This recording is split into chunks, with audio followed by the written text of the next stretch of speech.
Supporters of Julian Assange have been on pins and needles this week after reports surfaced that the clock is indeed ticking down on the WikiLeaks founder's time inside the Ecuadorian embassy after the new president of Ecuador, Lenin Moreno, implied as much. Assange has been living inside the embassy since seeking political asylum back on June 19, 2012. That's over 2,200 days. Rumors abound that if expelled from the embassy, Assange could be arrested by UK police for skipping bail on a now-dropped Swedish sexual assault charge and promptly extradited to the United States to face long rumored charges and indictments. Earlier, we were joined by longtime supporter of Assange and WikiLeaks activist and comedian Randy Credica. Randy, always a pleasure to have you on. I want to start by asking, where do things currently stand with the possible impending expulsion of Julian Assange from the Ecuadorian embassy? You know, are we truly at the any day, any hour, any minute point?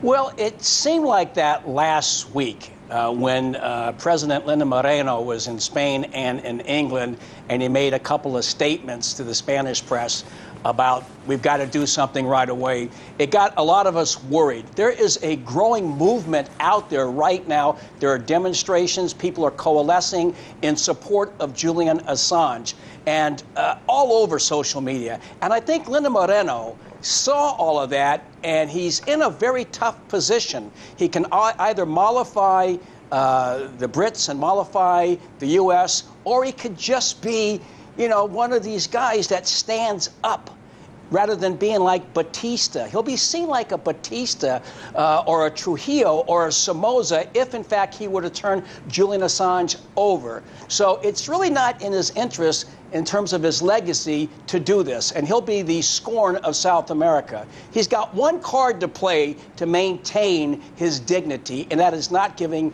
Julian Assange over. But, you know, I don't know. There's a lot of pressure being exerted on him by the U.S. State Department, by the British government. They have a lot of dirty laundry they don't want to get out that Assange may have his hands on. I don't know what it is, but, you know, and what's going to happen.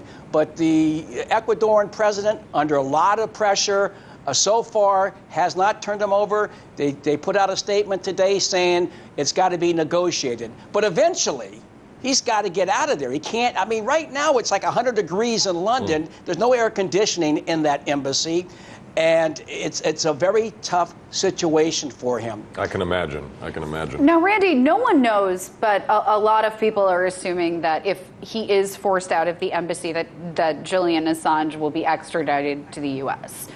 As you have been one of his most ardent supporters, what do you feel is the most egregious aspect of this scenario, of him being kicked out of the embassy like that for extradition? Well, if he's kicked out for extradition, first of all, he'll be debriefed, he'll be put away by the Brits, may not have access to his lawyers. He's got one of the greatest legal teams in the history of the human race at his disposal. So there would be a big tug-of-war in England if, in fact, there is an arrest warrant on Assange from the U.S. government. Is there one? Is it a bluff? I don't know. Nobody knows for sure. I've heard both sides of the coin. And what would happen if he were to be extradited to the U.S.? It would be a very bad precedent. And the biggest problem here is that the mainstream media is not circling the wagons. They're circling the firing squads on Assange. This, in the end, is basically mass suicide they're committing by not supporting Assange. They must support him just to protect their own. And many of these journalists, of course, are on corporate payrolls or on government payrolls. We're talking about the mainstream media. But at the end of the day, they will be next if Assange is brought here and tried under the Espionage Act. But, you know, it's possible they'll find a way to do it. You know, show me the guy and I'll find a crime that he committed. That's the kind of MO that they're running on. Another thing is that the U.S. has a long history of trying to repress dissent, particularly with journalists. You go back to the Alien and Sedition Acts in 1797, Matthew Lyon and Jedediah Peck, they were jailed for criticizing the Alien and Sedition Act. People were killed, like Elijah Lovejoy, who was against slavery, and many others. Mark Twain was under a lot of pressure for criticizing the Philippine War, and it's gone on forever. They want to kill the messenger. The U.S. government does, and during the 2 Red Scares, how many journalists were jailed? So this is not unprecedented. And you know, this leads me to my next kind of question is how vital is Julian Assange's freedom and the fate of WikiLeaks for the sanctity of the of our U.S. Constitution's First Amendment and the future of whistleblowers at the end of the day? If he goes down, if WikiLeaks is taken down, that's a big problem. That's a huge, terrible message about the state of the First Amendment. It's a fatal blow to the First Amendment, because if they can find a way to get him, they can find a way to get anybody. So this is a dire warning to people out there who have not been fully in support of Julian Assange. You better get on board, because we're all in the same boat if you're a journalist. You'll be next there, and maybe Tabitha will be next. Who knows? Maybe even Chuck Todd. They'll get him.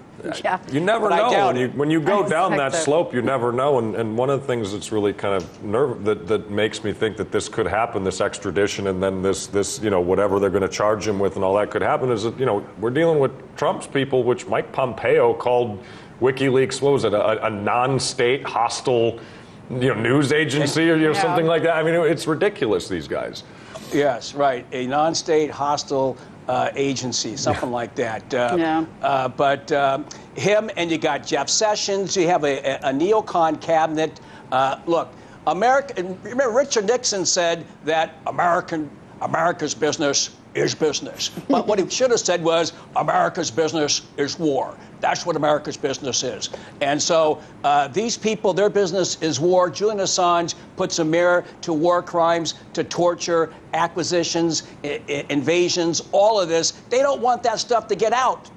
Yeah. Because it's their business, and people who are connected to it, you see them on television. You see these guys, Clapper and Brennan and Hayward, and you have that entity. Then you have these reporters like Delanian and Chuck Todd and the 2 guys, Scioto and Acosta. They're pushing for basically having a war. What do they want a war for? And so they're going after Assange. They haven't been his friend. They've been attacking him. So, like I said, these guys have an interest out there. We want to continue. Look at Adam Schiff in Congress. He gets money from this not Russian, but a Ukrainian arms dealer by the name of Igor Pasternak. A lot of money. And 40% of his donors are from the military-industrial complex. They have a vested interest, all of these people. Most definitely. And Assange poses a threat. Assange and whistleblowers pose a threat to those interests. Yeah. And that's why we need to, like I said, circle the wagons around Julian Assange. This could be the most important case in a century in this country. Definitely could.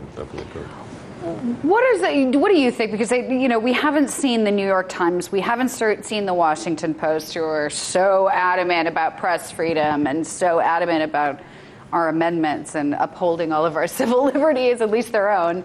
Do you believe that any of those corporate outlets will at some point come to Julian's defense in this situation? I do. I really do think so. I think, like I said, there was a smoldering, now it's a growing international movement in support of Julian Assange. I've never seen anything like this take hold. It really is big. There's a demonstration in front of the Ecuadorian embassy in San Francisco this Wednesday. Every single day in London, people are organizing, and the press, at the end of the day, has got to be fearful if they were to drag this man who has committed no crime at all. It's like a guy who's been in prison for 20 years and he gets out on DNA. Well, the DNA here is called the First Amendment. That's the DNA that should clear him of any wrongdoing. He has been 100% accurate, has not even made one mistake as a journalist. He set the high bar and a lot of journalists are embarrassed. Those who have sold out, they're embarrassed. Julian Assange has set such a high bar, an example that they can't even touch. They've gone for the easy money and the stardom. But they, too, could be very possible, could be victims of this war on the press. He's just the first person. What's also interesting too is that when you look at media and is how much money they've made off of what WikiLeaks has provided to them too. Let's also remember that element too. He's an enemy, but they're always willing to take his stuff and talk about it for days at a time. Exactly. It's like, oh, we don't like him, but please feed us more. Thank you, WikiLeaks. So I think that also plays a big deal in this. I think at the end of the day is that I think they will come around. I think that those heads, I think, in media will prevail. There's still going to be a lot of detractors, but I'm hoping that those heads do end up prevailing and saying, no, this is a First Amendment issue. This isn't a Julian Assange issue. Do you think that, let me ask both of you actually real quick, because I want to know, do you feel like, because there's a certain amount of political pandering going on here, obviously. Do you think that if Julian Assange released Donald Trump's tax returns, do you think that would be the moment where suddenly they would be like, he's a hero, he's finally did it? Right. It's really who he's doing things for, not what he's doing. It's who he's doing it of and who he's doing it for. That's a very good point. If I have a few minutes just to address that, because he and I had this we had this conversation. I told him about Elijah Lovejoy. I said, you're like Elijah Lovejoy, who was a real strong anti-slavery abolitionist publisher. 1837, slave power sent somebody up into Illinois, dragged him into the Missouri River, and destroyed his printing press, and then killed him. But that didn't stop the press from continuing. I said, that's what you are, Julian. You got to put yourself in, and let's sell that. He says, wait a second. It's a lot worse for me because I have angered everybody. He angered these neocons and Republicans back in 2010 with the Afghan and Iraq war logs. He pissed those people off, excuse the language. And then the liberals or the moderates in the Democratic Party when he released the Podesta emails. So he's got everybody because he doesn't take sides. He's a publisher. He got both sides upset with him. So I'm sure if he were to put out Trump's tax, and he tried to get them. That's the irony. Right. He tried to get them, He tried to get Trump's taxes. He tried to get them from the guy who put them out online. So he does what a publisher does. He publishes interesting information, important information, and we never got that. We did get, thank goodness we got the stuff on Hillary Clinton, and we exposed the corruption in the Democratic Party. The Democratic Party is the one that colluded in this election. The DNC colluded in helping Donald Trump win. If it weren't for them, if it weren't for the shenanigans and the machinations of the Democratic Party, this would have never happened.